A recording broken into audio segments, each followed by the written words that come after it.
हैं mind science expert बिस्मिल्लाह परवेज़, उनको शामिल गुफ्तगू करेंगे। अस्सलाम वालेकुम, बिस्मिल्लाह एंड वेलकम टू सबका समा। बिस्मिल्लाह, ये बताएं, देखें हर दौर के बच्चे डिफरेंट तो हैं और हर दौर के बच्चों को अपने पेरेंट्स से किसी ना किसी कैपेसिटी में शिकायत रहती तो है, लेकिन अब हम देखते हैं कि एक बहुत बड़ा गैप आ गया है माइंडसेट गैप का।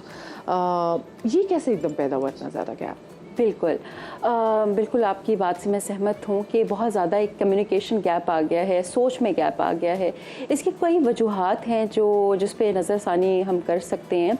सबसे पहली वजह ये है कि आजकल जो सोशल मीडिया का यूज़ है, बच्चे तो प्रेफर करते हैं कि सोशल मीडिया पे ज़्यादा आप देख सकते हैं कि हर प्लेटफॉर्म्स पे बच्चे जो हैं वो एक बहुत बड़ी अमाउंट ऑफ इंफॉर्मेशन उनको मिल रही है, एक्सपोजर मिल रहा है। पहले ज़माने में ये होता था कि माँ बाप से ही सीखा जाता था, इर्द गिर्द की जो इन्वायरमेंट होती थी, रिश्तेदार होते थे, उनसे सीखी जाती थी चीज़ें।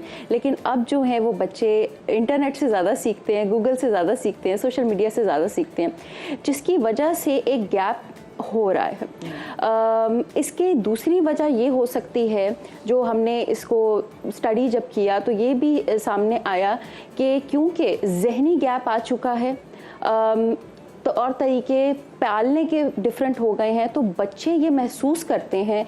और स्पेशली हम क्योंकि टीनेजर्स के बारे में बात कर रहे हैं, जिनकी उम्र 13 से 19 साल की उम्र के जो बड़ी बच्चे वल्नरेबल एज भी होती है, बड़ी बगावत जो है ना वो इसमें ऑलरेडी उनके दिमाग में बगावत वाली खिचड़ी पकड़ी होती है। क्यों ये इसलिए होता है क्योंकि इस उम्र के जो बच्चे होते हैं, 13 से 19 साल के बच्चे, जो टीनेज है, ये बच्चे चाइल्डहुड से अडल्टहुड की तरफ जा रहे होते हैं, जिसका मतलब है कि वो बहुत सी चेंजेस से गुजर रहे होते हैं। इमोशनल चेंज होता है, फिजिकल चेंजेस होते हैं, साइकोलॉजिकल चेंजेस होते हैं।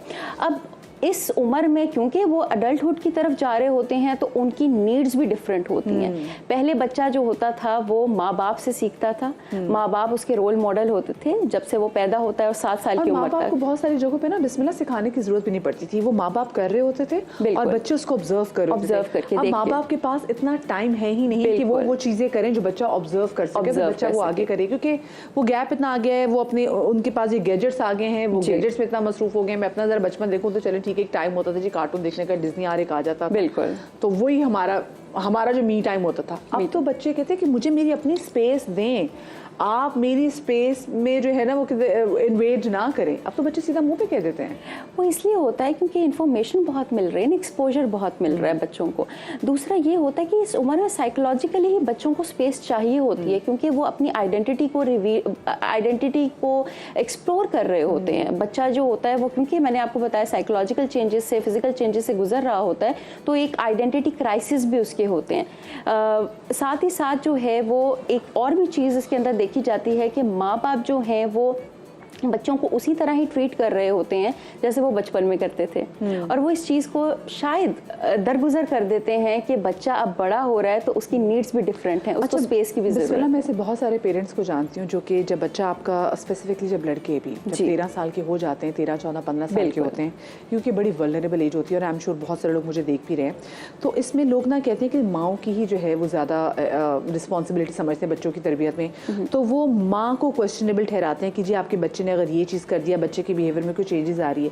यहाँ पे हम पेरेंटिंग में बाप को शामिल क्यों नहीं करते? बिकॉज अब जैसे आपने स्पेस की बात की, ठीक है, मैं उससे मुत्तफिक करती हूँ, लेकिन मुझे ये लगता है कि ये एक ऐसा टाइम है कि जहाँ पर माँ बाप को भी ना अपने आप को, उनको लर्न करने की ज़रूरत है कि नए टाइम को देखते हुए हम थोड़ा लर्न करें, और क्योंकि कहीं ऐसा ना हो कि हमारा बच्चा हमारी स्ट्रिक्टनेस की वजह से कोई और ऐसे कॉर्नर्स ढूंढ ले, तो उनको चाहिए कि वो अपने बच्चे से दोस्ती कर लें। ये वो टाइम है कि जो 3-4 साल का, कि थोड़ी स्ट्रिक्टनेस भी हो लेकिन दोस्ती होनी चाहिए। बिल्कुल मैं एग्री करती हूँ आपकी बात से कि ना सिर्फ माँ का ये रोल है बल्कि बाप का भी रोल है, क्योंकि पेरेंट जब नाम बोल देते हैं तो पेरेंट में दोनों ही आ जाते हैं, माँ और बाप दोनों। मतलब मदरिंग तो कहीं नहीं आता ना, पेरेंटिंग ही आता है। पेरेंटिंग आते हैं, फादरिंग भी नहीं आता, पेरेंटिंग। ये दोनों चीज़ें साथ साथ लेके चलनी होती है। तो बच्चियों की जो रहनुमाई होती है वो माँ करती है, और लड़कों की रहनुमाई या उनको समझाना जो है वो बाप का काम है। और दोनों एक ऐसे मामले जो हो जाते हैं जिसके अंदर बच्चे को समझाना भी होता है कि बच्चा ये चीज़ सही है और ये गलत है,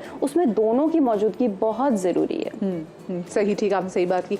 अच्छा मुझे बताएं कि माएँ जो है, स्पेसिफिकली आपने बोला कि दोनों का होना बहुत ज़्यादा ज़रूरी है। बच्चियाँ जैसे बच्चे बहुत फिजिकल चेंजेस से गुजर रही होती हैं, तो उस टाइम में बच्चों को कॉन्फिडेंस देना कितना ज़रूरी है, बच्चे को सुनना कितना ज़रूरी है कि कहीं ऐसा ना हो, वही जैसे पहले बात करी थी कि बच्चा कहीं और जाके जो अपनी बात है वो वेंट आउट करे। बिल्कुल। आपने भी मदीहा ये चीज़ देखी होगी कि हम माँ बाप जो होते हैं, अक्सर माँ बाप, मैं सबकी बात नहीं कर रही, अक्सर माँ बाप कंपैरिजन में चले जाते हैं कि उसके कितने मार्क्स आए, तुम्हारे जब मैं तुम्हारी उम्र में था ना, मैं तो ये करता था, मैं जब तुम्हारी उम्र था हाँ, वो जो कंपैरिजन खुद से भी करने लग जाते हैं। तो बच्चा क्या होता है कि वो कंपैरिजन जो इस उम्र में होता ये है कि एक तो सेंसिटिविटी बहुत होती है, वो अपना एक्सप्लोर करता है, उसकी एक जर्नी होती है। जब कंपैरिजन आ जाता है तो बच्चा जो है वो घुटना महसूस कर जाता है, उसको घुटन महसूस होती है। तो आप अपने बच्चे के साथ ओपन डायलॉग करें, उनके साथ बैठें, उनको समझें, समझने की कोशिश करें और ये समझने की कोशिश करें कि इस उम्र के बच्चे, जो क्योंकि हम टीन एज की बात करें, इस उम्र के बच्चों की कैफियत, दिमागी कैफियत क्या होती है। बिल्कुल, और ऑफ कोर्स क्योंकि कितनी चीज़ें आ गई। बहुत शुक्रिया जी। बिस्मिल्लाह परवेज़ हमारे साथ मौजूद थे और कुछ हज़रत अली का कॉल भी था कि अपने आप को अपनी आने वाली नस्लों से कंपेयर मत करो, अपने बच्चों से कंपेयर मत करो, क्योंकि जो उसका मफहूम था उनकी हदीस का वो ये था कि जी, उनकी कॉल का वो ये था कि तुम एक और एरा के हो और ये बच्चे किसी और एरा के हैं। और ऑफ कोर्स हम एरा में डिफरेंट चीज़ें देखते हैं, तो इसलिए हमें बड़ा ध्यान से अपने बच्चों की परवरिश करनी चाहिए और बच्चों को समझना चाहिए ताकि बच्चा कोई ज़िंदगी में बुरा कदम ना उठाए जो कि उसको उसके लिए सही लग रहा हो। अब हम आपकी मुलाकात करवाते हैं एक ऐसी खातून से जिसने ईमानदारी की बहुत ज़बरदस्त मिसाल कायम की है। न्यू इस्लामाबाद इंटरनेशनल एयरपोर्ट पर सिविल एविएशन अथॉरिटी की खातून एहलकार सोबिया आसिफ ने मुसाफिर खातून का ज़ेवरात और कीमती सामान से भरा पर्स मिलने पर वापस कर दिया। सोबिया से इस हवाले से बात करते हैं। सोबिया हमारे साथ मौजूद भी हैं। सोबिया, हमें बहुत फ़ख्र है आप पर, आपने एक बड़ा ज़बरदस्त कारनामा अंजाम दिया और ये ऑफ कोर्स ये आपके साथ और बहुत सारे जो लोग हैं उनके लिए आपने बड़ी ज़बरदस्त मिसाल कायम की है। ये मुझे बताएं कि ये एक्चुअली हुआ क्या था, ये बैग आपको मिला कहाँ से था? अस्सलाम वालेकुम मैम, मेरा नाम सोबिया आसिफ है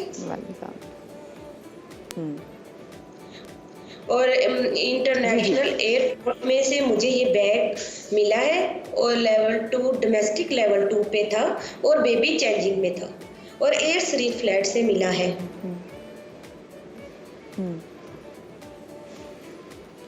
अच्छा ठीक है, मुझे बताएं, जब ये आपको बैग मिला था आपने चेक किया था कि इस बैग में क्या कुछ है? सर मैम, हमारी कंपनी में ये अलाउ नहीं है क्योंकि हम बैग वगैरह नहीं चेक करते।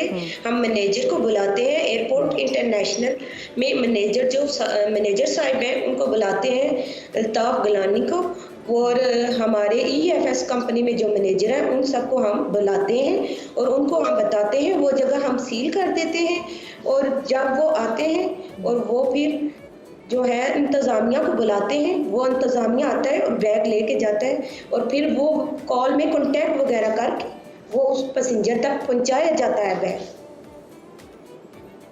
अच्छा मुझे ये बताएं कि आपको जब ये बैग वापस गया था, क्योंकि आपने कहा कि आप लोगों को तो इजाज़त नहीं होती कि आप लोग बैग देखें, ऑफ कोर्स ये आप लोगों की ड्यूटी का हिस्सा है, लेकिन जो लोग अपने बैग से ट्रैवल कर रहे थे तो बहुत सारे लोगों ने चीज़ें भी कीमती रखी होती हैं और बड़ी इंपॉर्टेंट चीज़ें होती हैं जिसके साथ ट्रैवल कर रहे होते हैं। ऑफ कोर्स जब ये बैग आपने वापस जो है वो उस खातून तक पहुँचा तो सोबिया उनके तासुरात क्या थे, पहले मुझे ये बताएं। वो मैम बहुत इस चीज़ से खुश थी क्योंकि हमारी कंपनी और मैनेजर जो उनसे जितने भी हैं एयरपोर्ट में इंटरनेशनल में, ख़ास तौर जो है एयरपोर्ट मैनेजर अल्ताफ गिलानी और जो हमारे EFS के मैनेजर हैं सुल्तान बेग साहब